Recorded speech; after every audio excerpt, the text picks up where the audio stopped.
جوزنا وولادنا. جوزنا؟ لا، جوزك لوحدك وجوزي لوحدي. جوزنا ايه؟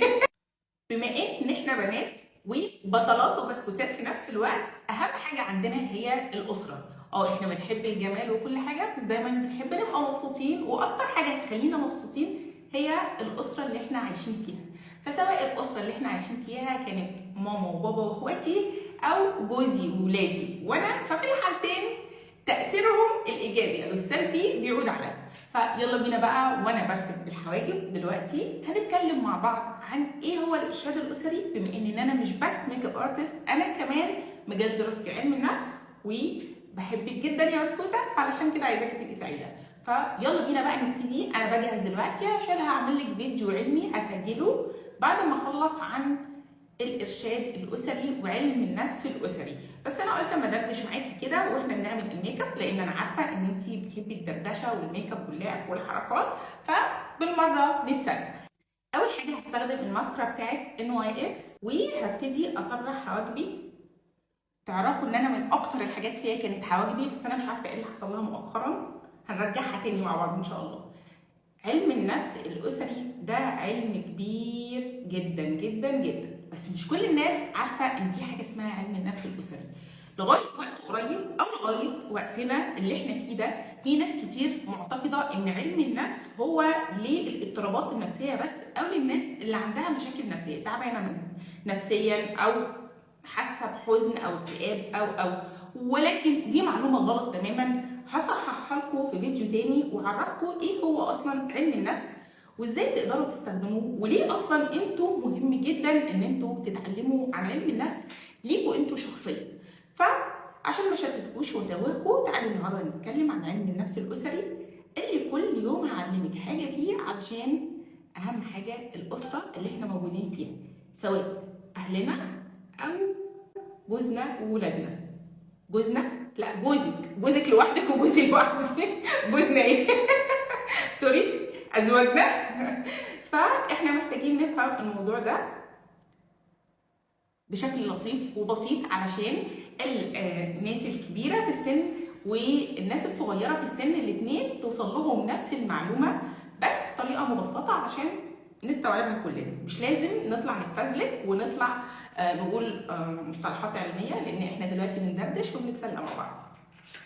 علم النفس عامه تقريبا بقاله كده 100 او 100 وحاجه سنه، تمام؟ بس علم النفس الاسري نفسه بقاله 25 سنه بس. ف 25 سنه دي بالنسبه لي، انا كنت اتولدت قبل ما هو يتولد اصلا، انا اكبر منه. بس انا 19 سنه، محدش راجع ورايا، انا 19 سنه. فعلم النفس اصلا لسه جديد. فاهالينا اللي متجوزين من زمان، يعني انا ماما متجوزه بقالها حاجه و40 سنه، فما كانتش تعرف يعني ايه اصلا علم النفس الاسري. اهالينا ما كانش عندهم العلم ولا عندهم الوعي والمعرفه اللي وصلت لنا دلوقتي. احنا لازم نبقى فاهمين ان ممكن نكون احنا اول فرد في الاسره اللي احنا فيها هنفهم يعني ايه علم النفس الاسري ونحاول نطبقه في اسرتنا، وده ما يخليناش ابدا يبقى عندنا غرور او نحس ان احنا اعلى منهم علشان وصلت لنا معلومه ما وصلت لهمش. لا بالعكس، ده معناه ان ربنا اختارني انا علشان اقدر افيد اللي حواليا، ودي حاجه المفروض ابقى مبسوطه بيها جدا واحس بتواضع اكتر ان انا فعلا هقدر افيد الناس. لكن العلم لو زودك غرور او حسسك ان انت اعلى من حد، تاكدي ان انت مش واخده العلم الصحيح. فطالما انت قررتي ان انت تتعلمي حاجه تفيدك وتفيد اسرتك، فصدقيني ربنا مختارك انت علشان تفيديهم بالعلم اللي انت هتتعلميه. دي حاجه حلوه قوي قوي قوي، تمام؟ عشان وارجع. شايفين حواجبي؟ على فكره حواجبي لما بعملها بالواكس بيبقى شكلها مختلف لما بعملها بالماسكارا. مش عارفه مين زيي، مين فيكم زيي. المهم عشان ما نتوهش ونتشتت، انا بديكي فاصل في النص كده عشان المعلومات ما تبقاش ورا بعض، وبعدين انا ما بديكيش معلومات كبيره، يعني احنا عايزين نبسط الموضوع، احنا مع بعض كل يوم ان شاء الله، فهنبسط كل الامور دي لغايه ما اخليكي اشطر بسكوته في الدنيا واكتر بنوته عارفه تخلي اسرتها سعيده، عشان هي كمان تكون سعيده ومبسوطه، وكل حاجه بالهداوه وبالراحه.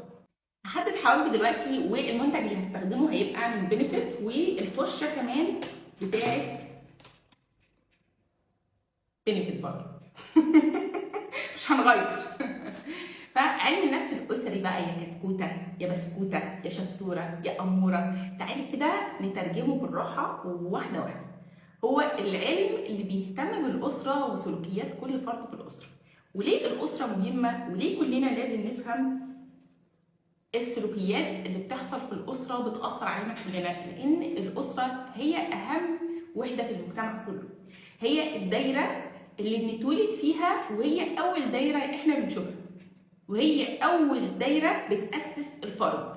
لو الاسره اسست الفرد كويس، الفرد ده بيطلع توب ومية مية وبيفيد المجتمع وبينفع اللي بينفع اللي حواليه. معلش الساعه 3 بالليل فعايز، وبينفع اللي حواليه.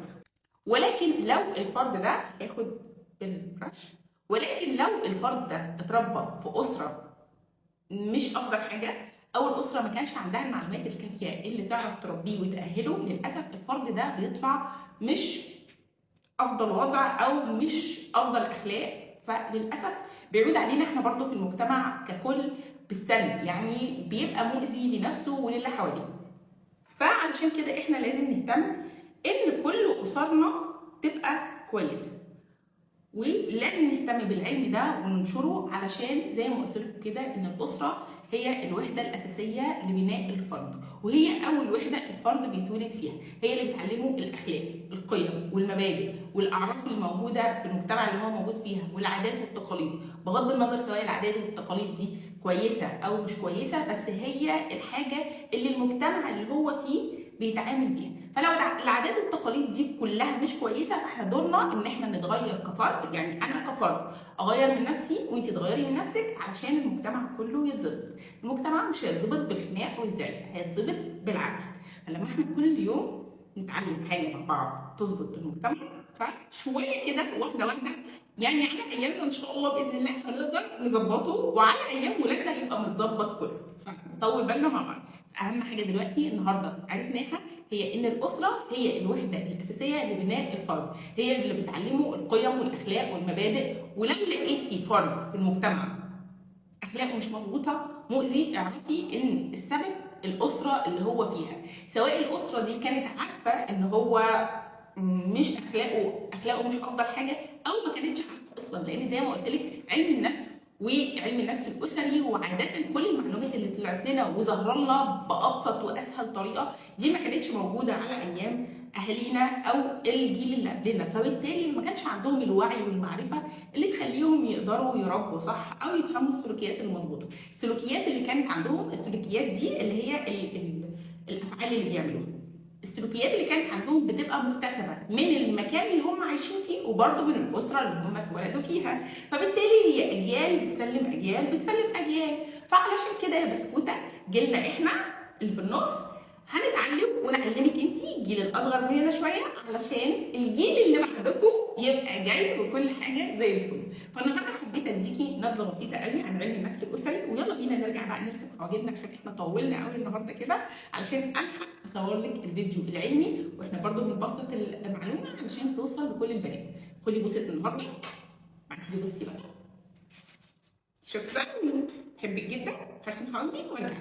ودلوقتي خدنا نبذه بسيطه عن اللي احنا هنتعلمه، فانا هروح اصلي دلوقتي عشان الفجر اذن، فاقابلك بعد الصلاه في الفيديو التعليمي اللي هعلمك كل حاجه بالتفصيل. روحي اعملي لك حاجه تشربيها وتعالي يلا نتعلم حاجه مهمه تفيدنا وتفيد اولادنا في المستقبل وتخلي الناس كلها مبسوطين. اشوفك هناك.